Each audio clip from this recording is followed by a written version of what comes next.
It used to be if you had 350, 400, you had a large property management company. Not like that anymore now. 1,000's the new deal. If you've got 1,000 or 2,000 rentals, your company is safe. It keeps your company recession proof. The sales from that property management business props up everything else. We do an exercise at Strategic Leadership. You compare yourself with your top 5 opposition, and there are 4 things that you have to dominate, and one of those things is you need to win the property management race. If you are up against somebody who has 3,500 rentals, you're going to have to do a lot of prospecting, a lot of recruiting, a lot of hustling to cash them, because if they've got 3,500 rentals, the chances are they're getting 250 sales from that. So this becomes one of the things that we need to dominate. Just as part of business as usual, you need to get on this. And I want to talk for a minute about exactly how you do that. I don't think the profit is huge in property management until you add the sales component of this. And most people don't. When you do your budget, allow for the sales, put that into your property management business. I want to make the point that I think that you shouldn't be taking the sales from your property management business and sprinkling them all over your agents. I think you either take them yourself because it's easy money, or what we did in our company, and I'm talking 35 years ago, is we had a guy called Merv, and Merv worked in sales for the property management business. Now listen up, because this is the future of your real estate business. Let me ask you this. You've got 400 properties under management. You're making 40 sales a year. At 20 grand a pop, that's 800,000. Here's the real questions though. If one person was to do all 40 sales, they don't have to the prospect. In a lot of cases, they don't have to run open days because they are taking an investment and putting it with somebody else. How many people does it take to list and sell 40 properties? Now, the answer is obvious. 1. It is 3.5 a month. One person can do that on their air, do a brilliant job, especially if they don't have to prospect. So one person can bring in 800,000. But here's the kicker. What you do is you take a good average agent, maybe somebody who's doing 300,000-400,000. They're not a world beater, but they know the systems, they're loyal, they do it correctly, they know how to look after customers. They are currently taking home 180,000-200,000. Advertise Merv, who was my guy, advertise Merv back to the property management owners. Say, hey, when it comes time for you to sell your precious investment, don't forget we're here, and Merv is the go-to guy. And because you're already a beautiful client of ours and we appreciate it so much, we've got a whole lot of special things that we'll do to take care of you when you want to make that sale. Now, you will pay Merv 180 grand, 175 grand, you jump at it, do the maths. You're paying out 20% or less of the 800,000. This is how to get immense profitability into your property management business. A university professor in New Zealand taught me that we waste property management, that we think we're in the problem-solving business of looking after houses. We're not. He pointed out to me that every week, 400 to 500 people put money in our bank account on trust to pay the rent. And every week, 400 or 500 owners allow us to take that money, take 8% out of it or 10% out of it, and then hand the rest on. It is a huge position of trust to hold. And he pointed out that we should be getting more into the asset management business. We should be allowing tenants to build a deposit for a house. Instead of paying 800 in rent, pay 1,200 in rent. We'll keep the other 400 aside till you get a deposit in 3 or 4 years. We'll let you know. We should be insuring these people's properties, which I know a lot of you are. Taking care of the actual assets should be a much bigger part of property management. They should be able to leave rent with you until they have enough to paint it. We should be putting maintenance programs in for every single property. All of this becomes the business of property management. So think about that. You don't make a lot of profit in property management. If you've got 300 or 400, your chances are you're making 180,000. For some of you, that's 5 sales that you could make in a year to make the same money. So you're not doing it for that. You're doing it for 2 things. You're doing it for 1, to build an asset base. And it doesn't take much for you to end up with $2-3 million worth of property management. So that should only take 2 or 3 years to get to. And the other one is to make the money from sales. So when we do our budget, when we do our P&L, the sales component of property management is in that budget. I want to make that really clear. This business should be passive. You should not be spending more than 2 hours a week on it. You should not be managing it. You've only got 300. The chances are you're doing 2 hours a day. And it's stopping you from building a team, stopping you from building your own sales. Stop that. Can't tell you the number of managers that I've had to pull out of property management because they're in there for 3 hours a day. I understand if you want to do property management and make that the main component of your business, strategically, go and do that.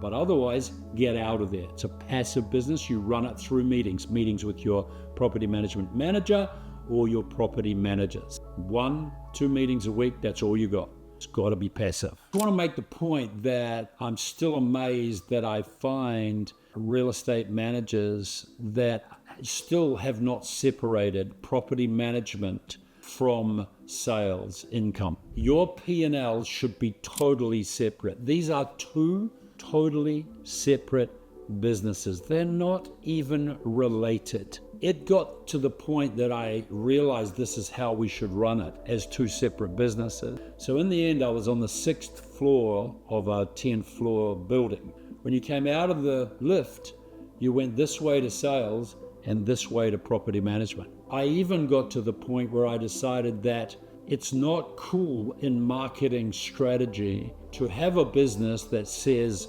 we do sales, but we do property management on the side.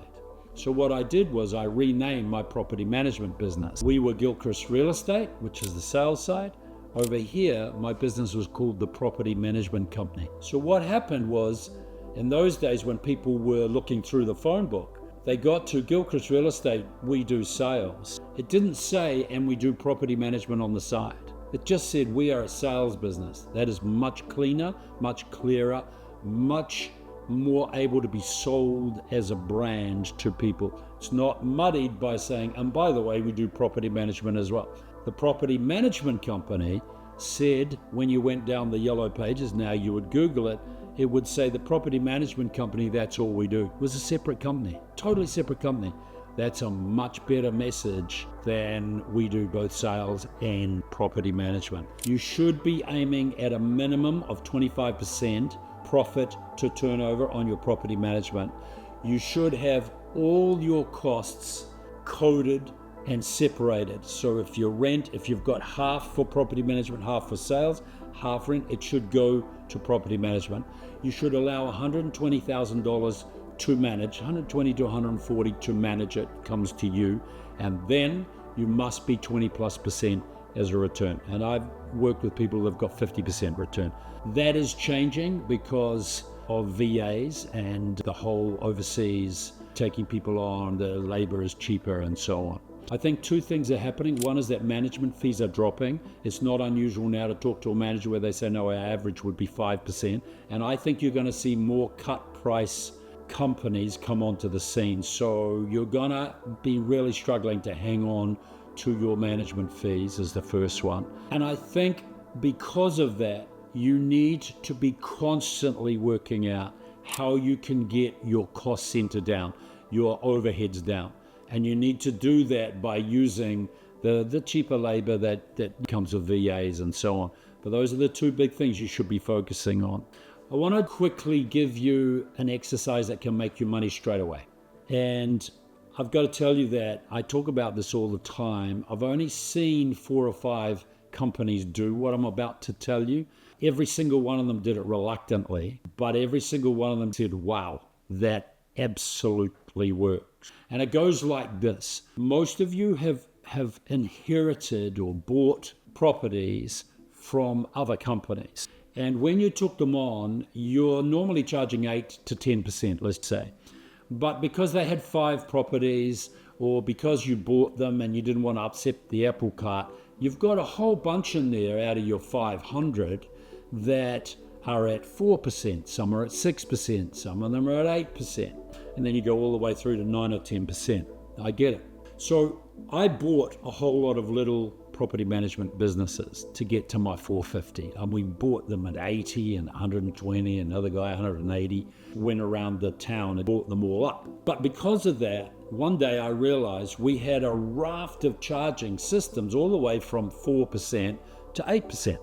So we did a spreadsheet, which I invite you to do, where we put everybody out there and worked out what it would be worth if everyone was at 8%. And the difference, what we were losing, was the equivalent of paying a full-time property manager. It was a lot of money in those days. It was 40 grand or something. So what I did, I designed this system, and I offer it to you now, and don't think about it, do it. So what we did was we wrote a letter to all property managements that were less than 8%. The letter has to have the following attributes. It has to say what you've done, 4 or 5 things you've done to improve your service. We now have a much better way of screening our tenants. We have Rent Maximizer to make sure, systems in place to make sure not a day goes by when there's a rent review that we don't get your rent up. We have incredible systems in place to answer maintenance issues very, very quickly for your tenants. And our whole communication with tenants has gone up. We have a brilliant system for that. Our CRM does this, that, the other. You list 4 or 5 amazing things that you've done that help them look after their asset. And I can give you an example of this letter, or you have to push the button and tell us, and I'll give you an example of the letter. Then you're going to say, Mr. and Mrs. Smith, it's been a long time since we reviewed the charges, and we noticed that you're at 4.5%. It's now February. We just want to say that we need to bring you into line with everybody else, and starting on the 1st of March, you will be in line with all our other beautiful clients. You'll be at 8%. If you have any issues, you want to talk to us about this, please don't hesitate to come and see us. Now, if you've got 500, you send out 100 of that letter. And let me tell you, if you get 20 replies all screaming and yelling, drop it, but you won't. What you'll get is one person will call you and say, really, you're putting mine up from 6 to 8%. And you just gently talk it through and say, yeah, did you see why? Yeah, it looks like you're doing a really good job. We haven't had any price increase for 12 years. So we need you to bring you in line with what everyone else is paying. I'm telling you, nobody ever quit. Now, it may be that somebody quits from this and says, stick it up your ass, I'm not paying more than 4%. The chances are they're a terrible landlord, they're a pain in the ass, and they're driving your property management crazy. So let them go. Do the maths on what if you lose half a dozen at 4%, but you get everybody else from 5 to 8, from 7 to 8. Incredible exercise. I did this to a commercial, industrial property management seminar, and I was on a panel, with some amazing people, and one young lady was running a very large commercial industrial portfolio. Somebody said, would you tell us about that system? So I told them how to do it, and I said, I'll give you the letter. And this young lady on the panel said, that's not going to work. That won't work in our case. She went back to work, but her manager happened to be in the audience, and he said, we're doing it. Write the letter and send it.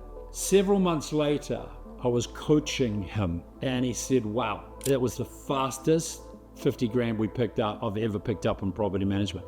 She did it reluctantly. They did not have one person complain, not one person fought it. They put their fees up straight away. So I really do encourage you to get on with that. No need to send me money. Maybe send a thing that says it worked and thank you, and I'll be happy. Good luck to you. I hope that helps with your whole budgeting. Do the budget for the next year and have a look and do the exercise where you see what it looks like with everybody at 8 or 9%. Now, the other thing about your P&L and your budget is, and this is why I say this business should probably be run by accountants, not by real estate agents, because it's not what we're good at. We don't do that detail well. One of the details you should pay attention to is the wave of profit and loss that comes with something that's quite obvious if you look at it, which is you've got not enough property managers and everyone's flat out. You'll be really profitable. It becomes time when they're all moaning and you risk your culture going down and you risk people leaving. You need to take a property manager on. So you take a property manager on and relieve the stress on everybody, but your profit can take a tumble. And then it's not till you've built another 100 properties on that you get your profit back. Then you get to 150, 180, 200, and you need another property manager. So this is the wave. Stop whining about that. A lot of real estate agents go on and on about, I can't make money. You do, but it happens in waves. And how you manage that can be incredibly important for culture and for your bottom line. I want to talk about the focus groups that we ran a very long time ago. Tom Peters is one of my favorite coaches. He says, if you want to know how to run your business, ask your customer. And I never know why somebody doesn't come when you've been in a cafe. If all you did was stand at the door, and as people left, you said, would you mind answering these 4 questions? Please rate our coffee out of 10. Please rate our food out of 10. What's missing that you'd like to see here? How was the ambience? If all you did is stood there and you asked them what was right or wrong with your business, and you didn't stop till they were all saying your coffee's 10 out of 10, and you didn't stop till they were all saying your food is 10 out of 10, how could you fail? You can't do that by burying your head in the kitchen, making what you think is good coffee, and everyone's walking out going, coffee sucked. I learned this at very young. I was in my 20s, and I decided to run focus groups. So we got 20 property owners, property management owners in at a time, and we asked them what was important to them. 5 main things. And it was so illuminating. I sat there and I was not allowed to speak, because when we run focus groups, our inclination is to argue with people. When they say, you don't do this well, we're inclined to go, but you don't understand how hard that is. That's not the point of a focus group. Focus group is where you listen really intently. We ran a lot of focus groups for sales and a lot of focus groups for property management, and it's where I get a lot of my coaching and my training from, especially in sales. So when we were asking, these 5 things came up. I want to give them to you now. These are all pretty basic and obvious, but tick them off, because this should be the center of your marketing, of your advertising. These are their pain points that they told us about in focus groups. First one, we don't want our place empty. So what happened is we started saying in our marketing, we started putting a photo of a property with the letterbox with, in those days, newspapers and letters and rubbish coming out with the grass long. And we just said, your property won't be empty more than 48 hours with the property management company. That's a brilliant ad. So that was the first one. We want it full. If you can show me in the presentation by your BDM, this is how we designed the presentation, that we have systems in place, we know when they're leaving, we automatically start advertising, we have tenants going through before the current tenants leave, and we do not leave your property. On average, our properties are empty 48 hours. The industry average is something like 2 weeks. That's a reason for me to come to you. That's the number one. Number 2, they said, we want you to not put morons in our house. We don't want our house wrecked, and we need you to be the screen between house wreckers and beautiful tenants. So what do? You make a big thing of how you screen people, how you check. You go to last property managers and ask them. You get testimonials. You actually ring the testimonials. All of this means something to these people. How do we know? Because we asked them and they told us. They said, don't put people in that'll wreck our property.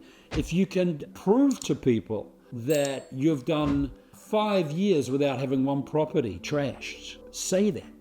Put that out there. Put a photo up of the property that's been trashed. Not one property trashed through the property management company in over 1,800 days of renting properties. That's how we do it. Number 3, we want maximum rent.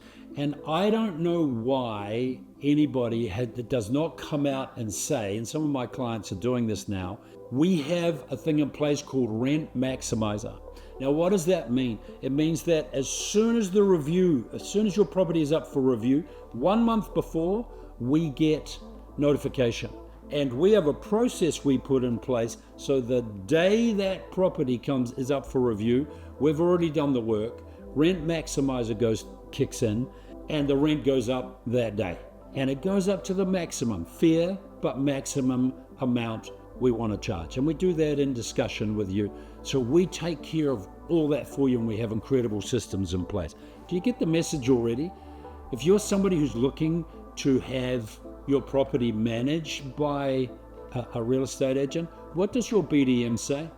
I invite you to go to them right now and say, tell me the 5 reasons I should choose you as my property manager. Go and ask them. You'll get the biggest load of drivel you've ever heard in your life. You'll be embarrassed by what they say.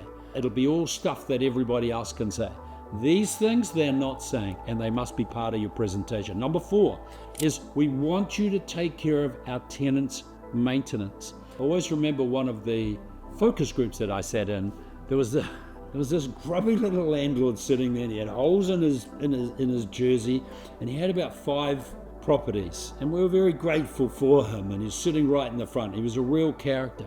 The whole night he just kept saying, things go wrong, that's why I got you there. Things go wrong, that's why I have you guys. Both the university guy and I both picked up on this, things go wrong. He just kept saying it, and everyone else would say, yeah, we're the same. We don't want to be mucking around with broken windows and all that shit.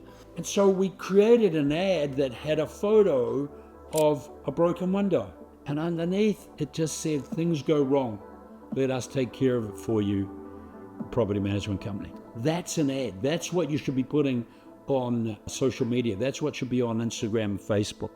We had a photo of a leaky tap, an old rusty leaky tap into a bathtub that was all leaky and all rusty and an orange as well. Things go wrong. Let us take care of it. Property management company. Then we took from there and we went on the positive side, and we had photos of people playing golf.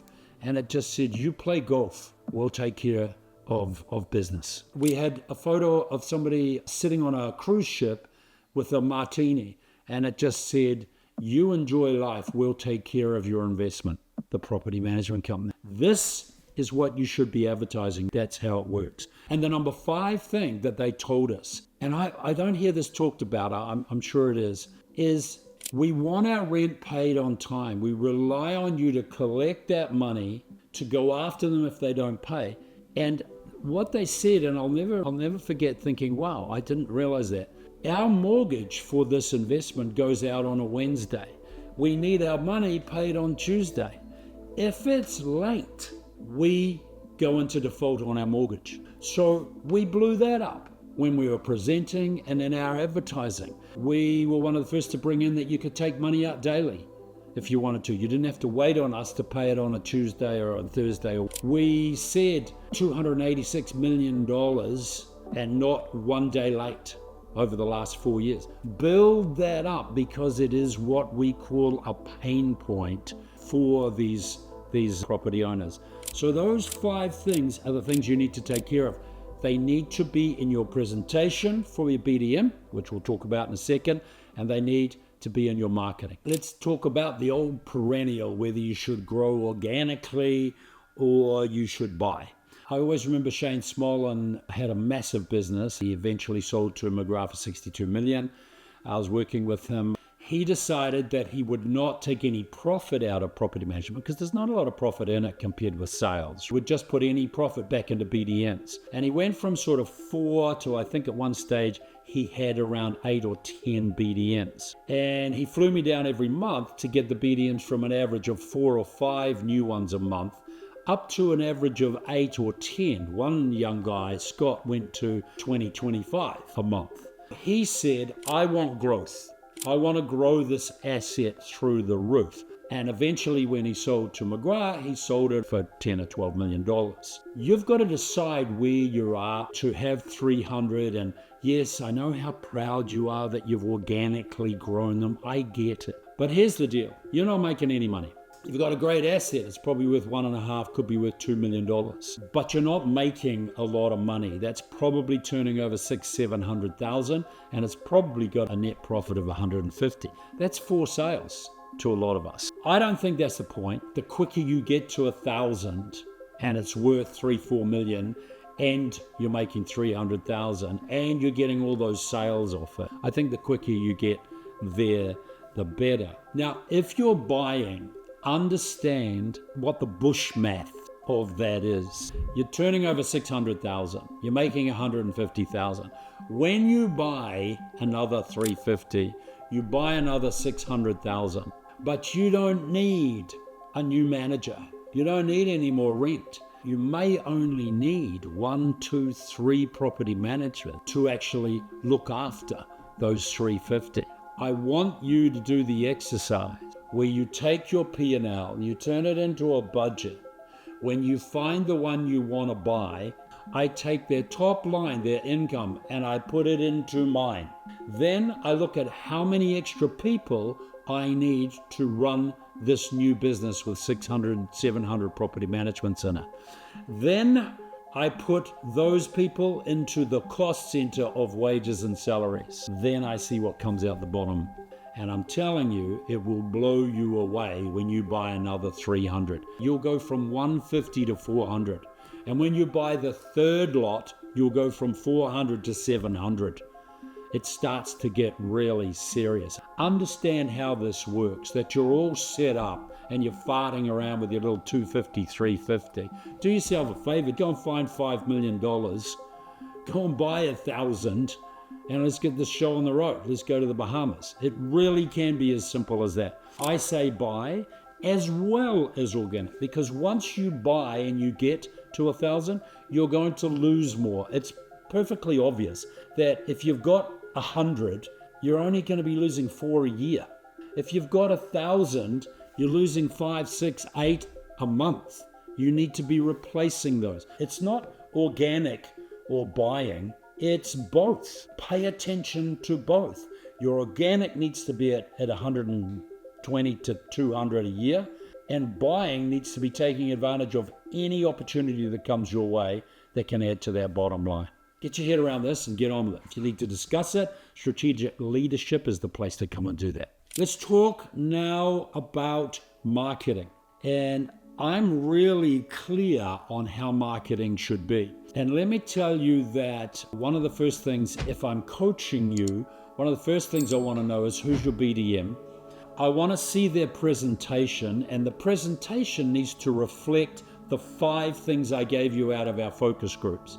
So the next part of that is, how do we attract people? And I'm telling you, it's 90%. Is your BDM is simply looking after the people that your sales team and you refer to them. So they are basically order takers. If they are getting 7 or 8 a month, it's because the team is giving them to them. What I'm interested in is taking care of that. Plus, how do we market and get another 7 or 8 that come as new people? Now, let's take care of first things first. The first thing is the relationship with your sales team. It has to be bang on. And again, I love quoting Shane. He invited me down to speak to his whole sales team, 80 people. And before I got to speak, he said, I just want to talk about property management. And he brought out 3 people. One was dressed as though she was going on a cruise. She had a big cigarette and a martini. Another one was a snowboarder. And another one was in a wetsuit with tanks on the back and a face mask. And he was introducing his new bonus structure for anyone in the team that gave his property management BDMs leads. Please make sure you're paying enough. Here's how you work it out. If you buy a rent roll, you will pay 3.5 times, 4 times the income for one property. Now do the maths. it will be 3,500, 4,000, 5,000 is what you're paying per property. And you're giving your sales team $300 every time they refer you someone. It's a nonsense. So fix that, get it right, make it worth their while to get you new properties and see what happens. So what Shane said was, you'll get $1,000, you'll get this, but if you want to save it, and if throughout a year you get me in excess of 8, which is less than 1 a month, people, you get me the 8, you can keep the $1,000, plus I'm going to send you on a ski trip to New Zealand. Plus, I'm going to send you on a 7-day cruise. Plus, I'm sending you to Hayman Island to go snorkeling. So, what is that relationship? What does it look like? Are you paying correctly? Because it can change everything. You watch what happens when you put it up to something that will give them some reasonable money. I don't know, $800 or $1,000. The other thing about this is it is a fabulous way to include good salespeople in your business. And what you can do is actually allow them to put properties into property management. You don't give them anything for it, but if they leave, they've got to wait at least 2 years. They've got to get it to 100, and then you write them a check for half value, and that could be 200,000. You're going to go and pay someone 3.5, 4 times the turnover. This is a much better way of doing it if you can get people really motivated to bring you new properties. So see that for what it is, yeah? Now, in terms of your BDM, separate it. Couple of questions. How many are they winning? How many are they losing? How many are they putting on average per month? How many of those came from your existing sales team? How many come from outside? Answer all those questions, you'll have a picture. Yeah? When did you last get them to go through a presentation as though you're a property owner? Just give them your house. Say, I'm thinking of renting my house. You're presenting to me on Thursday, and watch what comes about. They could be vomiting all over these people. You have no idea. They could have it totally wrong. One of the questions you ask while they're presenting is, just summarize this for me, would you? Why should I give you my house? See what they say, because I'll tell you, you're going to be absolutely shocked. So I want to see the presentation. We want to get that right. Then we want to go to marketing.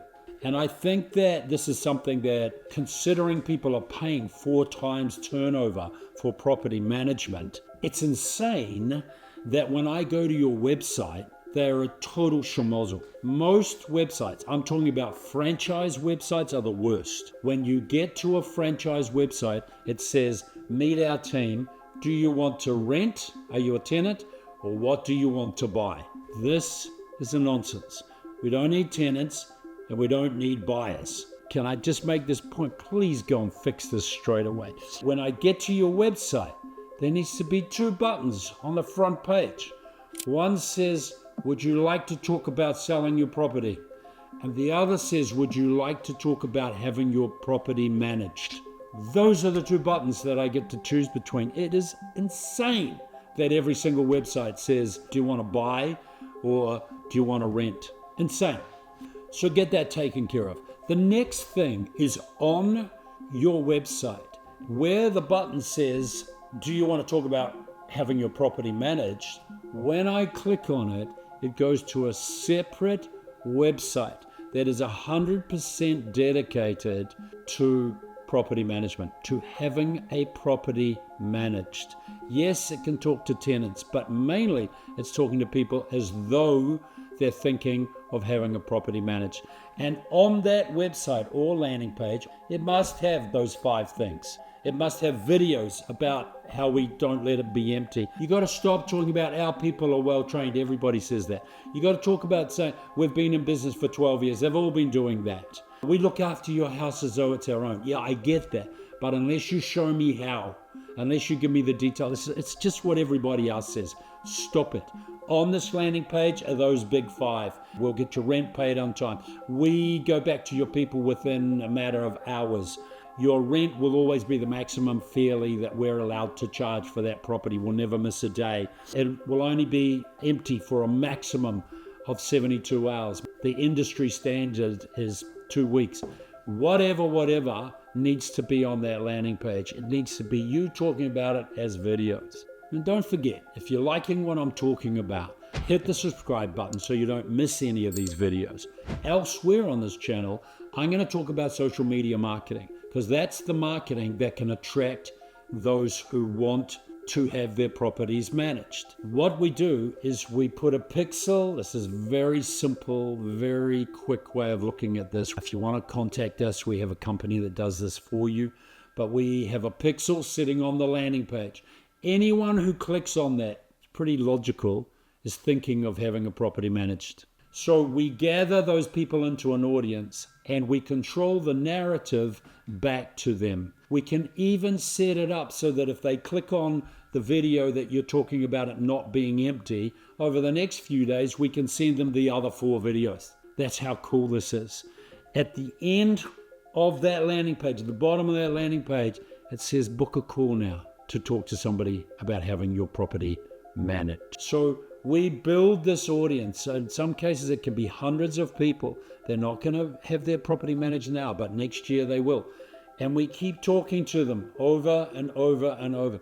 What are we doing? We're doing letterbox drops that we don't even know who reads these things. Most of them just go in the rubbish. So take all that money and put that into getting your website right, your landing page, make the videos based on what I've told you already, and gather that audience, then control the narrative. By the way, if you build that audience to 500 people, then launch a special. Go on and say, for the month of March, you have the ability to have your property managed for the next 90 days free. Try before you buy. Start marketing to these people properly, and you'll be blown away by the results. Another thing that always bothers me about property management is the way we as an industry dump our database into our sales database. When I have you manage my property and I sign up, I don't sign up to be sent as communication, as correspondence. Every Monday I get your just listeds. That's not appropriate. I believe that the correspondence with them throughout the year needs to be different. Now, there is some of that stuff in there. If they have an investment in an area and you set a record for that area with a new price, send them that. Send them the video. Say, new price set for your investment. Thought you might be interested. Off it goes. Maybe 3 times a year you send something out that says, you may be looking for another investment to add to your portfolio. Take a look at this one. We chose this specially because we think it's really, really good value. Off that goes. So what else do you do throughout the year? So I have a document that I'll share with you that has some 48 various communications that are relevant to these people. Click the link below and I'll get that to you. Just to give you an idea of some of the things that are in there. When do we go specifically to our property management owners and say, hey, we are having a fabulous time at the moment with buyers. Don't forget that we're here and you're already one of our gorgeous clients. And we have so many things that we can do, so many specials that we can include because we appreciate the fact that you've been dealing with us now, in some cases, for 10 to 20 years. You've been with us. Push the button and comes direct through and talk to us about the sale. Now, I've had people come up to me and say, you're just encouraging people to sell. That is the dumbest fucking thing I've ever heard in my life. These people, your 1,000 property owners, are going to come and go, and you're not going to stop them. If you subconsciously push the idea they shouldn't be selling, you should never sell, they won't come to you when they do. They'll go down the road. You can pick up 10 years of fees in a sale, and the chances are that if you get to manage that sale, you can sell it to one of your other clients. So this is just crazy. It's a minimalist scarcity mentality. You should be the one selling your properties. When do you go out and say, don't forget us? For the month of May, for our clients, for our property management clients, we're so grateful. We've got a 20% reduction on marketing. When do we go out and do that? So we do that. We talk about insurance twice a year.